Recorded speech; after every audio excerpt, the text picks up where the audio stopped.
بسم اللہ الرحمن الرحیم۔ اگر دولت سنبھال سکتے ہو تو کسی بھی نماز کے بعد انا اعطیناک الکوثر سینے پر ہاتھ رکھ کر پڑھ لیں، ذاتی مکان، گاڑی، بے تحاشا دولت آ جائے گی۔ محترم ناظرین، آج کا قیمتی وظیفہ میں آپ کو بتانے جا رہا ہوں۔ یہ ایک خاص عمل میں آپ کے ساتھ شیئر کر رہا ہوں۔ اس وظیفے کی اتنی برکت ہے کہ آپ کے بگڑے کام سنور جائیں گے۔ آپ کا دولت کا مسئلہ ہے، لڑائی جھگڑے کا مسئلہ ہے، گھر میں تنگ دستی، محتاجی ہے، گھر میں لڑائی جھگڑے بہت زیادہ ہیں، اگر کوئی بات نہیں مانتا، یا کاروبار اس میں برکت نہیں ہے، یا منافع نہیں ہے، یا کاروبار چل نہیں رہا، بس یہ ایک وظیفہ کرنے سے جو معجزات ہوں گے آپ دیکھتے رہ جائیں گے۔ اور کافی لوگ ایسے ہیں جو وظیفہ کر کے تھک گئے ہیں لیکن ان کو کامیابیاں نہیں ملتی، ان کے راستے میں اسی طرح کی رکاوٹیں ہیں، اسی طرح کی بندشیں ہیں۔ تو ان کے لیے بھی یہ عمل ہے، وہ بھی اس وظیفے کو کر لیں تو انشاءاللہ اللہ پاک ایسا معجزہ فرمائیں گے، اللہ پاک ایسا کرم فرمائیں گے کہ تمام مشکلات، تمام پریشانیاں ختم ہو جائیں گی۔ آج کے دن یہ خاص وظیفہ کیجئے۔ اس سورت کو پڑھنے والا آج تک کبھی کسی حاجت سے محروم نہیں رہا۔ اس آیت کو پڑھنے والے کو مانگنا نہیں پڑتا اور اسے مل جاتا ہے۔ میرے بھائیو، نبی کریم صلی اللہ علیہ وآلہ وسلم نے فرمایا، اے عبداللہ بن قیس، کیا میں تمہیں جنت کے خزانوں میں سے ایک خزانے کے متعلق نہ بتاؤں؟ میں نے عرض کیا، یا رسول اللہ صلی اللہ علیہ وآلہ وسلم، کیوں نہیں، ضرور بتائیے۔ تو آپ صلی اللہ علیہ وآلہ وسلم نے فرمایا، تم کہو لا حول ولا قوت الا باللہ، نہ گناہ سے بچنے کی ہمت ہے، نہ نیکی کرنے کی طاقت مگر اللہ کی توفیق صحیح ہے۔ بخاری اور مسلم نے اس کو روایت کیا ہے۔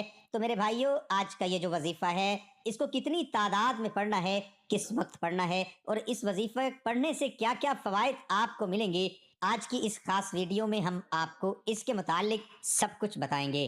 حدیث پاک صلی اللہ علیہ وسلم کا ارشاد ہے، اے لوگو، اتنی عبادت کرو جو قابل برداشت ہو، کیونکہ اللہ ثواب دینے سے نہیں رک سکتا یہاں تک کہ تم خوف عبادت کرنے سے اکتا جاؤ گے۔ اب آپ نے اس سورت کو کیسے پڑھنا ہے، کس ترتیب سے پڑھنا ہے، یہ اب طریقہ کار جان لیجئے۔ جب تک آپ کو طریقہ کار نہیں پتا ہوگا پھر عمل اثر نہیں کرتے، کچھ خاص احتیاط ہوتی ہیں، تو اب اس کا طریقہ کار جان لیجئے۔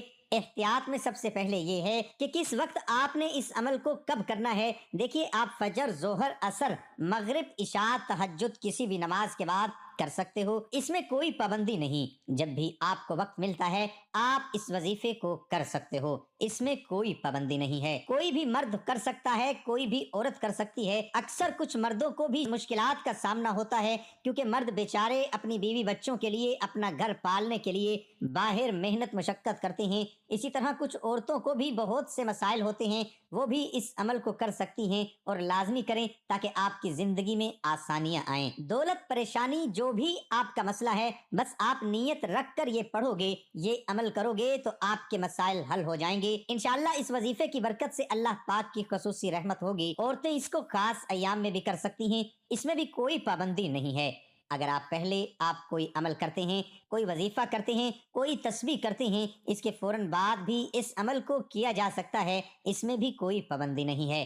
وقت کو مد نظر رکھ کے وظیفے کی طرف چلتے ہیں۔ اعوذ باللہ من الشیطان الرجیم، بسم اللہ الرحمن الرحیم۔ یہ وظیفے کا حصہ ہے، آپ نے لازمی پڑھنا ہے۔ اس کے بعد آپ درود شریف پڑھیں گے، ایک بار میرے ساتھ بھی پڑھیے، اللہم صلی علی محمد وعلی آل محمد کما صلیت علی ابراہیم وعلی آل ابراہیم انک حمید مجید، اللہم بارک علی محمد وعلی آل محمد کما بارکت علی ابراہیم وعلی آل ابراہیم انک حمید مجید۔ یہ درود پاک آپ نے 7 بار پڑھنا ہے، آپ صلی اللہ علیہ وآلہ وسلم کی ذات پر۔ اور اگر کسی میرے بہن بھائی کو یہ درود پاک نہیں آتا، کوئی سا بھی پڑھ سکتا ہے جو اس کو آتا ہے، اور اگر کوئی بھی نہیں آتا تو وہ اتنا کہہ سکتا ہے صلی اللہ علیہ وآلہ وسلم۔ اس کے بعد آپ نے یہ سورت انا اعطیناک الکوثر پڑھنی ہے۔ قرآن پاک کی سورت کوثر کے نام سے بھی ہم جانتے ہیں۔ اس سورت کو آپ نے کب پڑھنی اور کیسے پڑھنی ہے، کتنی بار پڑھنی ہے، سب طریقہ بتاؤں گا انشاءاللہ۔ جب آپ اس وظیفے کو کریں گے یہ سب پریشانیاں آپ کے اوپر سے دور ہو جائیں گی۔ اللہ پاک اسی صورت میں ہمیں یہ آگاہ بھی کر رہے ہیں کہ ہم غمگین اور اداس نہ ہوں، کیونکہ ہر مصیبت کے بعد آسانی ہوتی ہے۔ لہٰذا اگر کوئی اللہ تعالیٰ کے دین پر ایمان رکھتا ہے، اللہ تعالیٰ کے وعدوں پر کامل بھروسہ رکھتا ہے، اور اللہ تعالیٰ کے کلام اور رسول اللہ صلی اللہ علیہ وآلہ وسلم کی باتوں پر مکمل یقین رکھتا ہے، تو وہ مصیبت کے بعد آسانی ضرور دیکھے گا، اور اس کی زندگی میں تنگی کے بعد خوشحالی ضرور آئے گی۔ آپ نے اس صورت کو صرف 21 بار سینے پر ہاتھ رکھ کر پڑھنا ہے، اچھی طرح پڑھنا ہے، اور جب آپ اس کو پڑھیں گے آپ کے ذہن میں آپ کے مقصد ہوں، جو آپ کے لیے مشکلات بنی ہوئی ہے، جو آپ کی حاجتیں ہوں، آپ یقیناً اس نیت سے ہی کریں گے کہ آپ کے تمام مسائل دور ہو جائیں۔ اب آپ نے وہیں بیٹھے جگہ چھوڑے بغیر لا حول ولا قوت الا باللہ العلی العظیم، لا حول ولا قوت الا باللہ العلی العظیم، صرف اتنا پڑھنا ہے کہ میں پورے یقین کامل سے کہتا ہوں کہ اس تسبیح کو ہر کوئی جانتا ہے۔ لا حول ولا قوت الا باللہ کا مطلب حضرت عبداللہ بن مسعود رضی اللہ عنہ فرماتے ہیں کہ لا حول ولا قوت الا باللہ کو میں نے رسول اللہ صلی اللہ علیہ وسلم کے سامنے پڑھا تو آپ صلی اللہ علیہ وسلم نے فرمایا کہ اس کا مطلب جانتے ہو کیا ہے؟ میں نے عرض کیا اللہ اور اس کے رسول صلی اللہ علیہ وآلہ وسلم خوب جانتے ہیں۔ آپ صلی اللہ علیہ وسلم نے خود ہی ارشاد فرمایا اس کا مطلب یہ ہے گناہ سے بھرنے کی طاقت نہیں مگر اللہ کی حفاظت سے، اور اللہ کی عبادت کرنے کی قوت نہیں مگر اللہ کی مدد سے، اور فرمایا جو بندہ ہر وقت استغفار کرتا رہتا ہے اللہ اس کی ہر مشکل آسان کر دیتا ہے اور ہر غم دور کر دیتا ہے اور ایسی جگہ سے روزی دیتا ہے کہ جہاں سے اس کا گمان بھی نہیں ہوتا۔